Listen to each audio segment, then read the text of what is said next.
नमस्कार, मैं हूं नेहा गौर शासन और आप देख रहे हैं नर्मदा की पुकार। आइए नजर डालते हैं आज की ताजा खबरों की ओर। आजीविका मिशन महिला स्व सहायता समूह बंजारी राशन वितरण में कर रही थी गड़बड़ी है। कलेक्टर और सीएम हेल्पलाइन में हुई शिकायत। कुछ दिन पूर्व प्रदेश की मुखिया शिवराज सिंह चौहान शहडोल में एक सभा को संबोधित करते हुए प्रदेश के समस्त कलेक्टरों को कड़े निर्देश दिए थे कि राशन दुकानों में मॉनिटरिंग अच्छे से होना चाहिए। यदि कोई अनियमितता या गड़बड़ी सामने आई तो तुरंत उस समूह से राशन दुकान वापस लेकर दोषियों पर का मामला कायम कर उन्हें जेल भेजना अनिवार्य होगा। प्रदेश के मुखिया शिवराज सिंह चौहान के निर्देशों का भी संबंधित अधिकारियों के द्वारा पालन नहीं किया जा रहा है।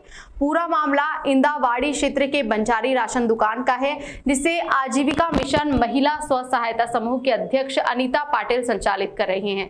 जब मीडिया टीम बंजारी स्थित राशन दुकान पहुंची तो राशन दुकान बंद पाई गई और आजीविका मिशन स्व सहायता समूह की अध्यक्ष अनीता पाटिल से मुलाकात की तो ये पता चला कि वे पढ़ना लिखना नहीं जानती हैं। उन्होंने आगे बताया कि राशन दुकान का पूरा कार्यभार मेरा बेटा विशाल पाटिल देखता है। जानकारी के लिए विशाल से संपर्क किया गया तो विशाल ने कॉल रिसीव नहीं किया। हम आपको बता दें कि इस राशन दुकान की पिछले कई दिनों से अनेकों प्रकार की सूचनाएं हमें प्राप्त हो रही हैं। आइए जानते हैं पूरा मामला। ग्राम इंदावाड़ी के कई हितग्राहियों का आरोप है कि इस राशन दुकान से हमें पर्याप्त रूप से राशन वितरण नहीं किया जाता है। कभी सर्वर का बहाना तो कभी पोर्टल ना खुलने का बहाना बनाकर समूह की अध्यक्ष अनीता पाटिल का बेटा विशाल हितग्राहियों को बिना राशन दिए ही राशन दुकान से खाली हाथ ही घर वापस लौटा दिया करता है। एक महिला ने आरोप लगाया कि विशाल के द्वारा मेरे पिछले महीने का राशन भी पोर्टल ना खुलने का बहाना बताकर नहीं दिया गया है।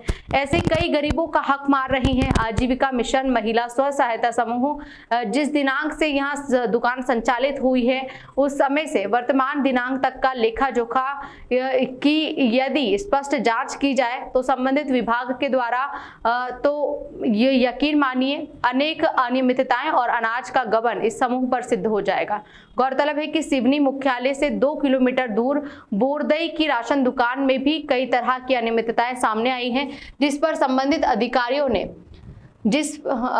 अपने स्तर पर कार्रवाई कर दी है। सूत्रों से प्राप्त जानकारी के अनुसार उक्त दुकानदार सिवनी बालाघाट सांसद डॉक्टर ढाल सिंह बिसेन का बहुत ही करीबी बताया जा रहा है। इस संबंध में कुछ कॉल रिकॉर्डिंग्स भी हम आपको सुनाएंगे, जिसमें प्रोग्राम अधिकारी कह रहे हैं कि मैंने अपने स्तर पर जांच पूर्ण कर दी है, लेकिन मेरे पास सांसद डॉक्टर ढाल सिंह बिसेन का फोन आ गया है, इसलिए मैं आगे की कार्रवाई करने में सक्षम नहीं हूं।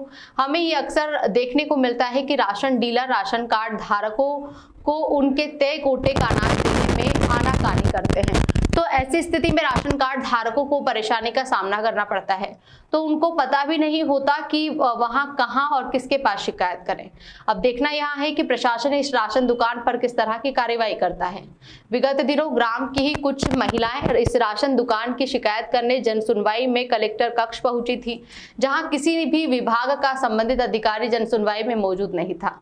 विशाल ने शिकायतकर्ता महिला मुन्नी देवी से साफ लफ्जों में कहा था कि तुम्हें जहां लगता है वहां मेरी शिकायत कर दो, शिकायत करने से मेरा या मेरी राशन दुकान का कुछ नहीं हो पाएगा।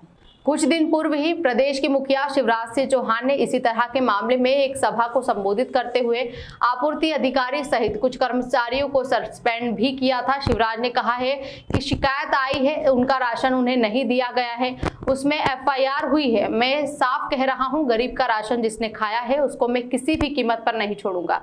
किसी भी कीमत पर काली पीठ में जिन पर एफआईआर हुई है उनकी गिरफ्तारी हो जाए। यहाँ देखने की जवाबदारी किसकी थी कि राशन ठीक से बटे। मैं जिला आपूर्ति अधिकारी को तत्काल निलंबित करता हूं। यहाँ ऐसे लोग नहीं चलेंगे, ऐसे एक थोड़ी चलेगा। फूड इंस्पेक्टर कौन है? जो भी फूड इंस्पेक्टर वहां भी निलंबित हो, और यहाँ थोड़ी चलेगा कि कोई भी खा जाए। गड़बड़ी स्वीकार नहीं की जाएगी। आगे कहा कि यहाँ इलाका मेरा गरीब का इलाका है। यहाँ बात मुख्यमंत्री शिवराज सिंह चौहान ने मंच से राशन की शिकायत मिलने के बाद कही। हेलो माननीय विधायक महोदय जी, मैं बिट्टू जखम बात कर रहा था। हाँ जी आदरणीय, आपको एक सूचना देनी थी, आपको व्हाट्सएप भी कर दिया हूँ मैंने आवेदन। ये हमारे इंदावाड़ी में जो राशन दुकान है ना, आजीविका मिशन स्व सहायता समूह, अच्छा, ये राशन वितरण में काफी गड़बड़ी कर रही है। गरीबों को अनाज बराबर नहीं मिल पा रहा है, जिसकी अपन निष्पक्ष जांच चाहते हैं। हाँ हाँ, तो मंगलवार को कलेक्ट्रेट भी कुछ महिलाएं गई थी, लेकिन कोई भी जन सुनवाई में जो संबंधित अधिकारी होता है वो उपलब्ध नहीं थे। कलेक्टर साहब स्वयं नहीं थे, कहीं दौरे में रहे होंगे। हाँ हाँ, तो महोदय जी आपसे इतनी अपेक्षा करता हूं मैं कि आप इसकी निष्पक्ष जांच करवाएं। मैंने जिब्राइल भाई को एवं आपको व्हाट्सअप कर दिया हूँ सब डॉक्यूमेंट्स वगैरह। ठीक बेटा, ठीक। Thank you sir, thank you. हो गए।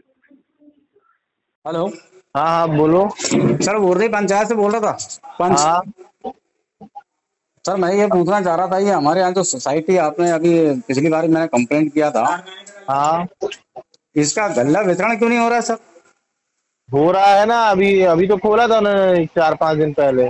4-5 दिन पहले सर उन्होंने ये बोल रहा है वो मूंग दाल बांट रहा हूँ करके, हाँ और पिछले महीने का गल्ला भी नहीं दिया सर उसने, अप्रैल का। अप्रैल माह का डीडी नहीं जमा किया होगा उसने राशि। नहीं तो राशन मेरे नहीं सर हाँ। मेरे पास तो जहाँ तक जानकारी ये है कि उसको गल्ला जो है वहां से आवंटन हुआ है। हाँ तो दुकान जाके मेरी बात करा सकते हो तो करा सर दो। दुकान बंद है ना, अच्छा चलो, आपका अभी नाम अगले क्या है? महीने में चलेगी, अगले महीने दूंगा कहता 7 तारीख के बाद। क्या नाम है आपका? मेरा नाम अनिल है सर। मैं बोल देता हूँ, है ना। हाँ सर, बोलने से क्या होगा सर, पूरी पंचायत की समस्या का मेरा पर्सनल थोड़ा अरे है। कर दिए, उनके खिलाफ कार्रवाई कर दिए भैया आपने। सर उस कार्रवाई करते सर सोसाइटी बंद हो जाती है, कार्रवाई तो आपने किया ही नहीं ना, इसलिए तो नहीं हो रहा है। कर दिए मेरे भाई, मैंने कार्रवाई अपने लेवल पे करके मैंने केस पुट अप कर दिया, है ना। फिर वो सांसद महोदय का वहाँ कहाँ से फोन आया, क्या किया उन्होंने, मेरे लेवल से वो काम नहीं है। मैंने अपने लेवल का काम पूरा तो वो कर दिया। सांसद महोदय जी ने अभी आपको मतलब उधर से ऊपर दबाव डाले, फोन कर मुझे दिया। मुझे नहीं पता, मेरे लेवल पे नहीं आया फोन, वो वही लेवल पे आया, उन्होंने जहाँ से फोन किया, चलिए है ना। चलिए चलिए मैं आप चलिए। एक काम करो, सुनो, जी। आप एक लिखित में फिर से आवेदन दे दो। सर मेरे पास तो पिछली बार का प्रूफ रखा हुआ है सर, चोरी का, जो मैंने आपके ऑफिस में जमा किया था, एसडीएम साहब को जमा किया था, कलेक्टर साहब के यहाँ हाँ। चोरी पकड़ा था मैंने, हाँ उसमें भी कोई कार्रवाई नहीं हुई। पिछली बार चक्का जाम हुआ, उसमें भी कोई कार्रवाई नहीं हुई। वही चक्का जाम वाले में तो कार्रवाई किया ना अपन ने। नहीं, चक्का जाम में कार्रवाई की, उससे पहले जब मैं चोरी का डायरेक्ट हाँ। प्रूफ दिया था, हाँ तब मैं शायद नहीं होऊंगा इधर। आप नहीं थे, कोई दूसरे सर थे, वो अभी शायद सतारा चले गए। हाँ लेकिन मैं कलेक्टर साहब को भी तो किया था। अब हाँ। इसमें अब मेरे पास कोई ऑप्शन नहीं बचता सर, मेरे पास कुल मिला के फिर आपके लिए मोर्चा खुलना पड़ेगा सर, कि आप लोग सुनवाई नहीं करते करके। मैंने अपना लेवल का काम कर दिया है, तुम एक काम करो, हेलो जी, तुम दुकान पहुंचो, है ना, और दुकान 2-3 लोगों को पहुंचो और मेरे को बताओ क्या कंडीशन है। मैं यहाँ दुकान बंद है सर, अभी जस्ट 1 मिनट हुआ है, मैं दुकान से हट कर पंचायत में आके। वहीं रहते, पास पे ही रहते हो? जी ठीक है, मैं बोलता हूँ उनको, है ना। ठीक है ना सर, बोलिए। हाँ सिवनी से नर्मदा की पुकार के लिए भाई बिट्टू जख्म की रिपोर्ट। अभी के लिए बस इतना ही, और भी ताजा तरीन खबरों के लिए बने रहिए नर्मदा की पुकार के साथ।